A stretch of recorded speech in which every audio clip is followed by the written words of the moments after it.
First ever factory outlet Mukunda Jewelers. Christmas and New Year offers, flat 10% off on VA.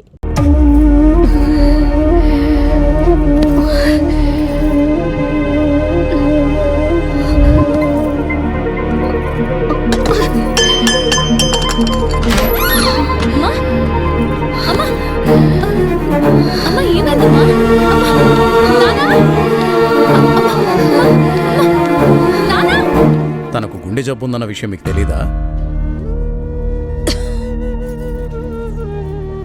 తెలీదయ్యా. అది ఇప్పుడొచ్చిన వ్యాధి కాదు, ఎప్పటినుంచో ఈ సమస్య ఉంది. ఆ విషయం మీరు గమనించలేదంతే.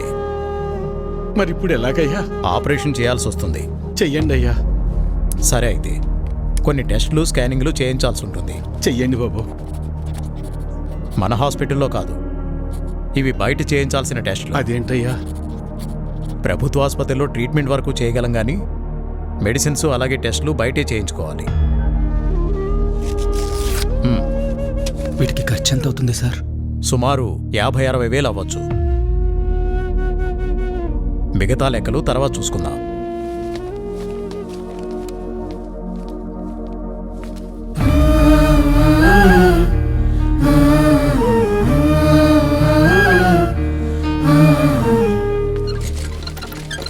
ఒరే పెద్దోడా, మేము ఎంత పని చేసిందిరా. ఎప్పుడు నొప్పి అని కూడా అనలేదు. అవునన్నా. సర్లే, ఎలక్షన్ డబ్బులు ఉన్నాయిగా, పర్లేదులే. అవెక్కడున్నాయి నాన్న? అంతకుముందు చేసిన అప్పులు మొత్తం తీర్చేశాంగా. మరి ఇప్పుడు ఎలా రా? ఇప్పుడు ఏం చేద్దాం? ఏం చేయాలి? నలుగురు దగ్గరికి వెళ్ళి ప్రయత్నం చేద్దాం. పద పద, తొందరగా నడు.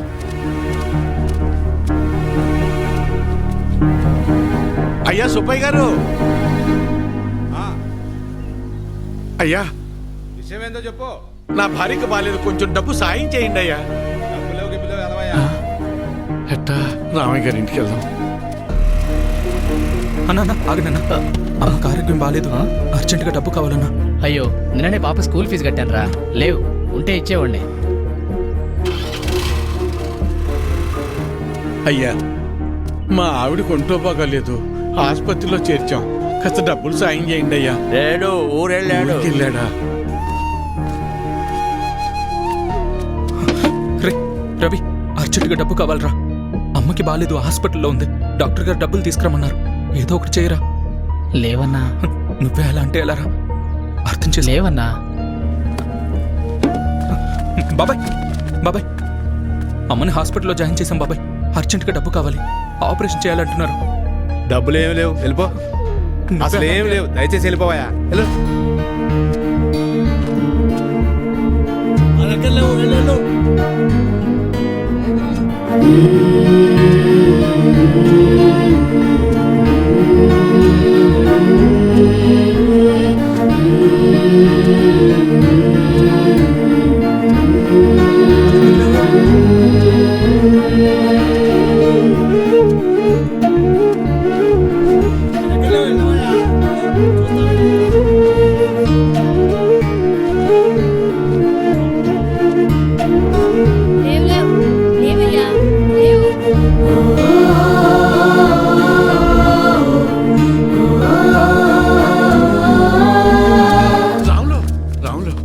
ఏంటి వీరన్నా? రే, ఏమైనా కసిన డబ్బులుంటే సర్తరా, నా తల తాకట్టు పెట్టైనా నీ బాకీ తీరుస్తాను. వీరన్నా, నీకు అప్పిచ్చేంత స్తోమత నాకు లేదు. అట్లా అనబాకరా, ఏం చేయాలో నాకు అర్థం కావటం లేదు. అందుకే నేను నీకు చెప్పేది, ప్రభుత్వాలు ఇస్తున్నాయి కదా అని ఊరికే ఉండకూడదు. ఉచితంగా వచ్చేది తీసుకో, అది నీ హక్కు. వద్దని నేను అనడం లేదు, కానీ దానిమీదే ఆధారపడకుండా పనిచేసి సంపాదించుకుంటే నీకీరోజు ఈ దుస్థితి వచ్చేది కాదు కదా. మొన్ననే ఎన్నికలు జరిగాయి, మళ్ళీ ఎన్నికలు వచ్చేదాకా నీ చేతిలో 4 డబ్బులుండవు. అలాంటిది నిన్ను నమ్మి ఈ ఊళ్ళో ఎవరు డబ్బులు ఇస్తారు చెప్పు?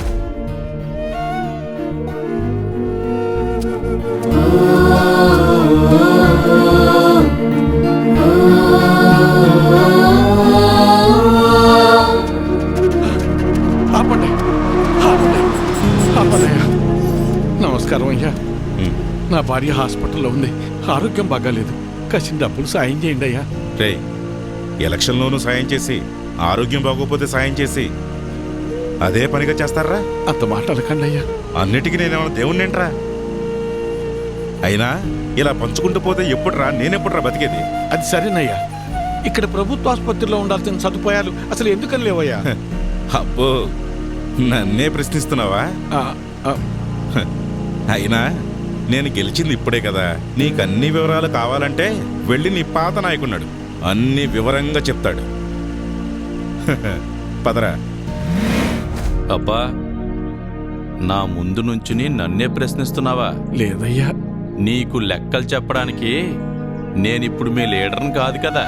నన్ను కాదని వేరే వాడిని గెలిపించుకున్నారు. వెళ్ళి అని అడగండి. ఆయన్ని అడిగితే మిమ్మల్ని అడగమన్నారండి. అవునా? సరే కానీ మొన్న ఎలక్షన్స్కే డబ్బులెంత ఇచ్చానరా నీకు? ఓటుకి 2000 కాదు రోయ్, అందరికీ 2000 ఇస్తే మూసుకుని తీసుకోకుండా నువ్వు డిమాండ్ చేసి మరీ 3000 తీసుకున్నావు కదా. మరీ ఈసారి అయితే మీకు పండగే రోయ్. ఒకే ఎలక్షన్కి 2 సార్లు వచ్చారా డబ్బులు?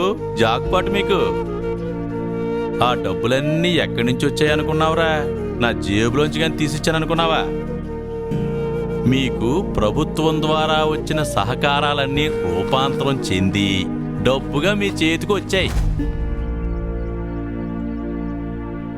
దీన్ని బట్టి నీకేమర్థమైంది? అవ్వా కావాలి బువ్వా కావాలంటే కుదరదు రోయ్. అయ్యా, నేను లెక్కలు అడగటానికి రాలేదయ్యా. నా భార్య సావు బతుకుల్లో ఉంది. కాస్త డబ్బు సాయం చేసి నా భార్యకు ప్రాణభిక్ష పెట్టండి అయ్యా. ఏరా, ఇందాక అడిగావు, ఇప్పుడు అడుక్కుంటున్నా. ఇదేరా మీ దగ్గర వచ్చిన చిక్కు. అయినా డబ్బులు తీసుకుని మరీ నన్ను ఓడించారు కదరా. అయ్యా, అనుభవించండి.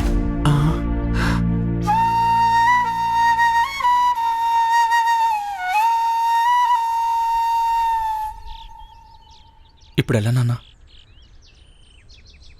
కాసిన మంచి నీళ్ళు ఎవరా?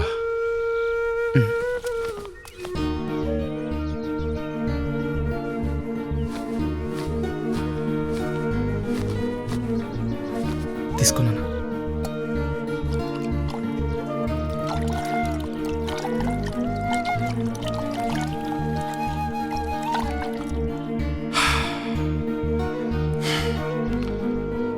అమ్మా,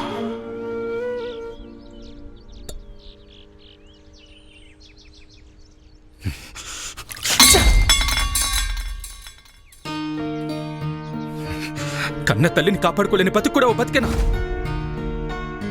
ఛీ!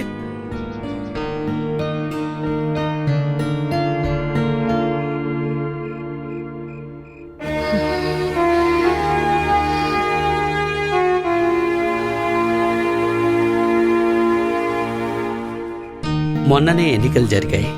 మళ్ళీ ఎన్నికలు వచ్చేదాకా నీ చేతిలో 4 డబ్బులు ఉండవు. అప్పు పుట్టాలి అంటే ఎలక్షన్స్ రావాలి అంటే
ఇప్పుడు మిమ్మల్ని నన్నెందుకు చంపడానికి వచ్చారని అడగాల, లేక నన్ను చంపడానికి వచ్చి ఎందుకు కాపాడారని అడగాల?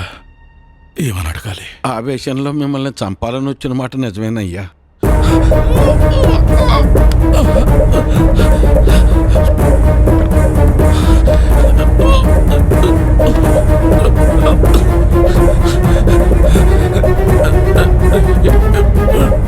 కానీ మేము వచ్చి చూసేసరికి చావు బతుకుల్లో ఉన్న మిమ్మల్ని అలా వదిలేయాలా లేదా కాపాడాలన్న సందిగ్ధంలో కాసేపు ఉండిపోయామయ్యా.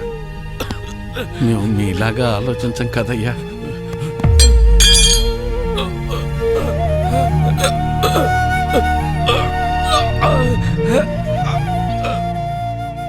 మేము సామాన్యులం, అందుకే మిమ్మల్ని కాపాడామయ్యా.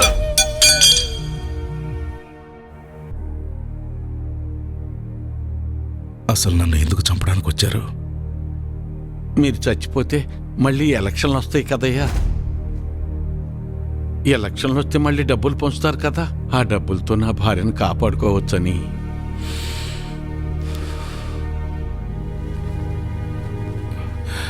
డబ్బు పారేస్తే దేనైనా సొంతం చేసుకోవచ్చు అనుకునే మాకు నువ్వు మాట్లాడిన ఒక్క మాట చాలు మేమెంత పెద్ద తప్పు చేసామో తెలియటానికి. నన్ను క్షమించు వీరన్నా. అయ్యో, నీ భార్యను కాపాడే బాధ్యత నాది. ఎంత ఖర్చైనా పర్వాలేదు, నేను చూసుకుంటాను. అయ్యా,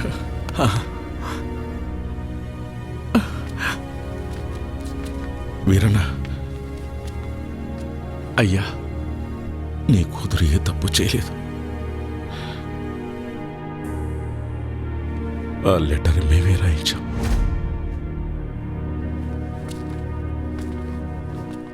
డాక్టర్ గారు, డాక్టర్ గారు, అయ్యా, నా భార్యకి టెస్టులు స్కానింగ్ చేయాలన్నారు. ఇదిగోనయ్యా, డబ్బులు తెచ్చానయ్యా. దయచేసి నా భార్యని కాపాడండి అయ్యా. సారీ వీరయ్య, మేమెంత ప్రయత్నించినప్పటికీ కాపాడలేకపోయాం.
ఇదంతా నేనే చేశాను, నిన్ను నేనే చంపేశాను. అగ్ని సాక్షిగా నీకు తోడుంటానని మాటిచ్చాను, కానీ అదే అగ్గిలో నువ్వు కాలి బుక్కైపోతుంటే ఏమీ చేతగాని వాళ్ళ చూస్తూ ఉన్నా. 7 అడుగులు నడిస్తే ఆ బంధం 7 జన్మల పాటు ఉంటుందంటారు. వద్దు వద్దు, ఇక నేను నీకు భర్తగా ఇంకా ఏ జన్మలోనూ రాకూడదు లక్ష్మి, రాకూడదు. నన్ను క్షమించు లక్ష్మి, నన్ను క్షమించు.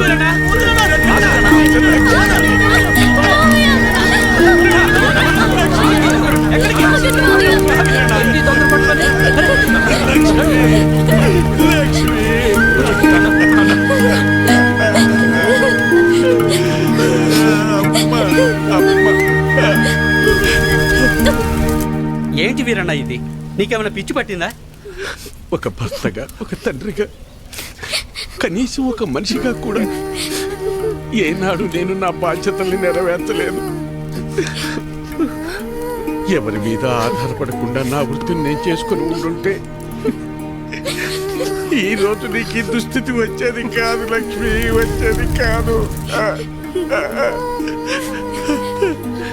నా జీవితాన్నే కాకుండా నా కుటుంబాన్ని కూడా ఆపేశాను.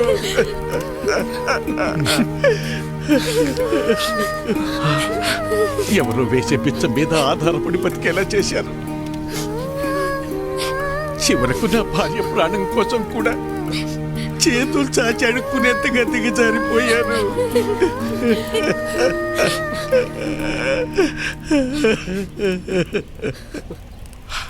ఈరోజు నాకు వచ్చిన ఈ స్థితి రేపు మీలో ఎవరికైనా రావచ్చు, కానీ రాకూడదు.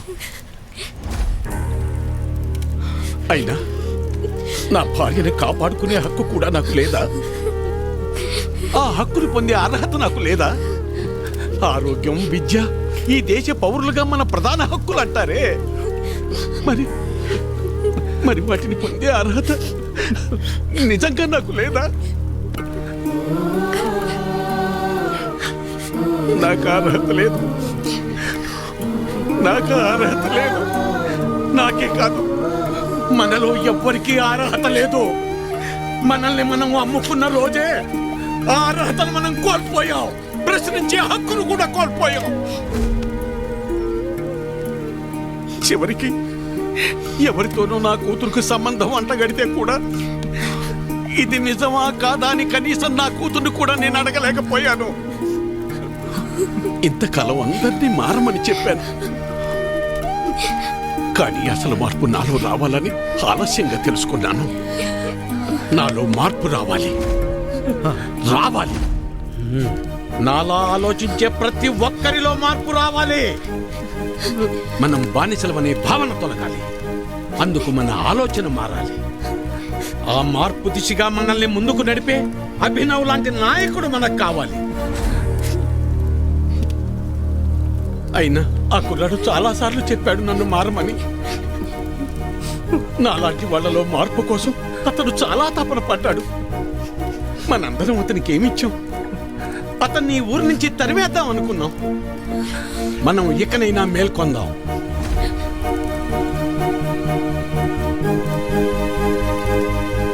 మనం మారడానికి అభినవ్ రూపంలో ఒక అవకాశం వచ్చింది. ఆ అవకాశాన్ని మనం చేజార్చుకోవద్దు, చేజార్చుకోవద్దు.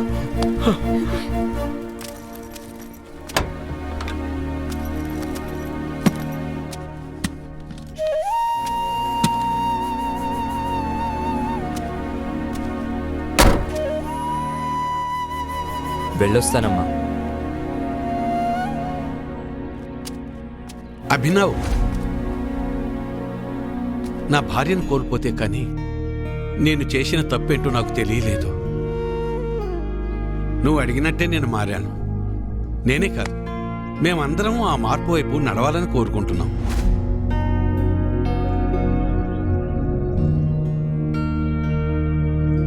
మా నాయకుడిగా ఉండి మమ్మల్ని ఆ దిశగా నడిపించు. ప్రశ్నించే నీ గొంతుకు మా గాళాన్ని కూడా జోడించి ఆ ప్రశ్నకు ఊపిరిపోద్దాం. నేను నాయకుడిని అవుదామని కాదండి, మీలో ఈ మార్పు కోసమే నా ఈ తపన. విద్య, వైద్యం, వాక్ స్వాతంత్రం ఎలాగైతే మన ప్రాథమిక హక్కులో, మన సమస్యల కోసం పోరాడటం, వాటిని ప్రశ్నించడం కూడా మన ప్రాథమిక హక్కే. కానీ ఎప్పుడైతే మనం మన ఓటు నమ్ముకుంటున్నామో మనం ఆ హక్కుని కోల్పోతున్నాం. అందరూ అనుకునేలా ఓట్ అనేది ఒక హక్కు కాదండి, అది మన బాధ్యత.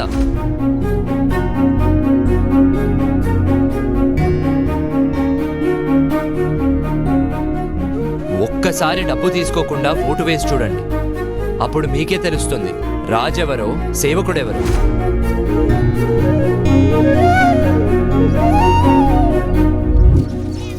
అమ్మా తల్లి, రేపు వచ్చే ఎలక్షన్లో మీ ఓటు నాకేసి తప్పకుండా నన్ను గెలిపించాలి. డబ్బులు ఏమిస్తావు? ఏంటి డబ్బా?